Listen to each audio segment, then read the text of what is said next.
tugas biologi kelompok 1 kelas 11D.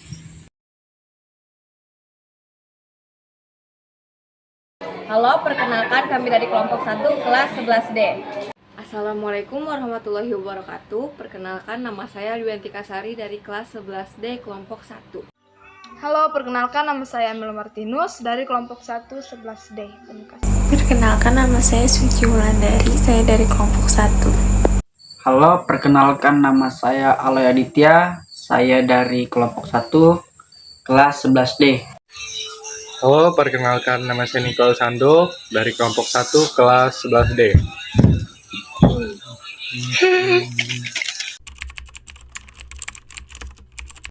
Sistem ekskresi adalah suatu sistem dalam tubuh manusia yang berfungsi untuk mengeluarkan sisa metabolisme, zat-zat beracun, dan kelebihan cairan dari tubuh. Organ-organ utama dalam sistem ini meliputi ginjal, kulit, dan paru-paru. Ginjal bertanggung jawab untuk menyaring darah dan membentuk urin. Kulit mengeluarkan keringat, sedangkan paru-paru mengeluarkan karbon dioksida melalui pernapasan. Sistem ekskresi membantu menjaga keseimbangan internal tubuh dan membersihkan zat-zat yang tidak diperlukan. Fungsi utama sistem ekskresi pada manusia adalah untuk mengeluarkan zat-zat sisa metabolisme dan racun yang tidak dibutuhkan lagi oleh tubuh. Beberapa fungsi utama dari sistem ekskresi adalah yang pertama sebagai pembersihan tubuh. Sistem ekskresi membantu membersihkan tubuh dari zat-zat sisa yang dihasilkan selama proses metabolisme, seperti karbon dioksida, urea, dan produk limbah lainnya. Dengan mengeluarkan zat-zat ini, tubuh dapat menjaga keseimbangan dan kesehatan. Yang kedua, sebagai pengatur keseimbangan air. Ginjal dalam sistem ekskresi berperan penting dalam mengatur keseimbangan air dalam tubuh. Ginjal mengeluarkan urin yang mengandung air berlebih dan zat-zat sisa yang larut di dalam air, sehingga membantu menjaga keseimbangan cairan dalam tubuh.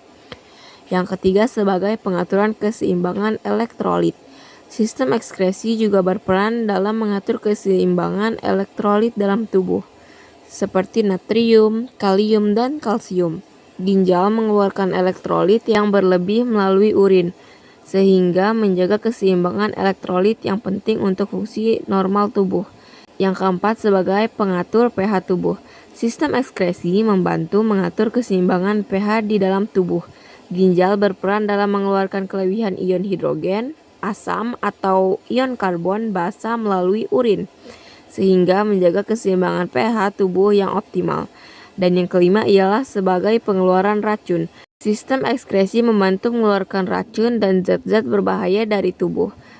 Hati dalam sistem ekskresi berperan dalam mengubah zat-zat berbahaya menjadi bentuk yang lebih mudah diekskrasikan, seperti urea, bilirubin, dan senyawa-senyawa toksik lainnya. Dengan fungsi-fungsi utamanya, sistem ekskresi berperan penting dalam menjaga kesehatan dan keseimbangan tubuh manusia. 1. Struktur dan fungsi ginjal. Ginjal adalah organ ekskresi dalam vertebrata yang berbentuk mirip kacang. Sebagai bagian dari sistem urin, ginjal berfungsi menyaring kotoran, terutama urea, dari darah dan membuangnya bersama dengan air dalam bentuk urin. Cabang dari kedokteran yang mempelajari ginjal dan penyakitnya disebut nefrologi. Letak ginjal terletak di kiri dan kanan ruas tulang pinggang di dalam rongga perut, di bawah diafragma, dan di belakang peritoneum. Kanan di bawah hati, kiri di bawah limpa. Ginjal kiri lebih tinggi karena terdapat hati di atas ginjal kanan yang menempati sebagian besar ruang di rongga perut. Struktur ginjal tersusun atas 3 bagian, yaitu 1. Korteks atau kulit ginjal, 2. Medula atau sumsum ginjal, 3. Pelvis ginjal atau rongga ginjal. Untuk bagian-bagian ginjal dan fungsinya: 1. Kulit ginjal. Bagian terluar ginjal biasa disebut korteks renalis, berfungsi untuk menyaring darah. 2. Sumsum ginjal. Bagian tengah ginjal biasa disebut medula, berfungsi sebagai tempat berkumpulnya pembuluh-pembuluh halus yang mengalirkan urin ke saluran yang lebih besar.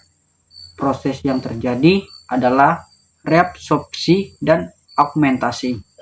3. Rongga ginjal.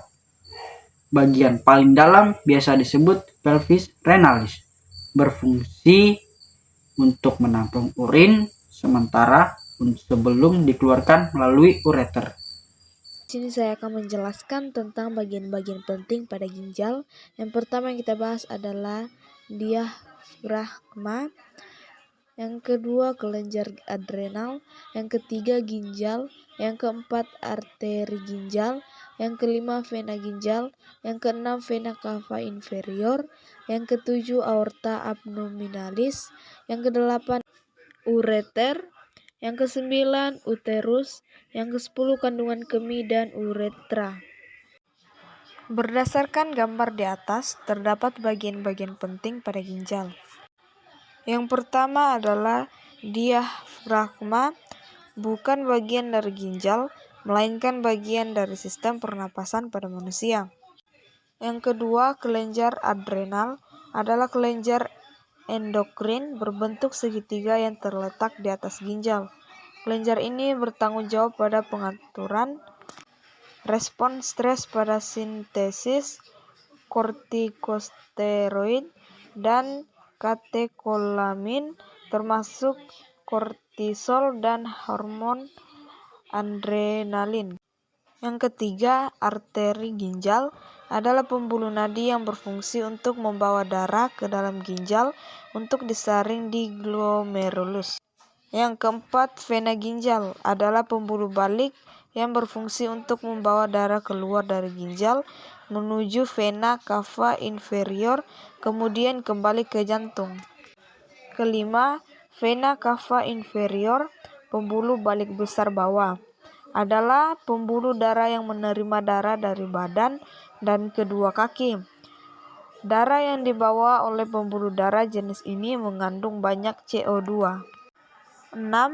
Aorta abdominalis adalah arteri terbesar di cavitas abdominalis atau rongga perut. Sebagai bagian dari aorta, aorta abdominalis adalah kelanjutan dari aorta descendens. 7. Ureter adalah suatu saluran muskuler berbentuk silinder yang menghantarkan urin dari ginjal menuju kemih.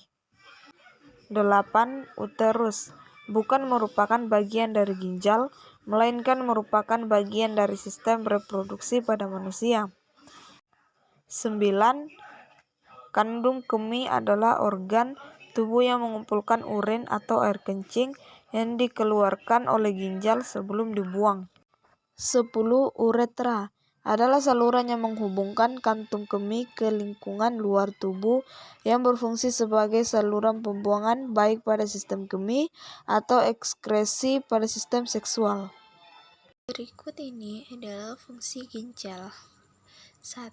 Glomerulus, proses filtrasi.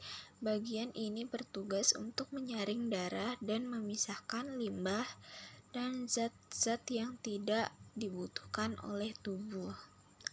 2. Tubulus proksimal, proses reabsorpsi. Bagian ini berfungsi untuk menyerap kembali air dan zat-zat yang masih dibutuhkan oleh tubuh dari filtrat yang dihasilkan oleh glomerulus. 3. Lengkung Henle, proses reabsorpsi. Bagian ini juga berfungsi dalam proses reabsorpsi, terutama dalam menyerap kembali air dan garam. 4. Tubulus distal, proses reabsorpsi dan augmentasi. Bagian ini berfungsi dalam proses reabsorpsi dan juga dalam proses augmentasi, yaitu proses penambahan zat-zat yang tertentu ke dalam filtrat. 5. Tubulus collectivus, Bagian ini berfungsi untuk mengumpulkan filtrat yang telah diproses oleh bagian-bagian sebelumnya dan mengalirkannya ke ureter, saluran yang akan mengangkut urin ke kandung kemih. Sekian dari kami kelompok 1. Wassalamualaikum warahmatullahi wabarakatuh. Terima kasih karena telah menonton video dari kami yaitu kelompok 1 sampai akhir. Semoga video ini dapat menjadi manfaat dan hiburan bagi yang menonton.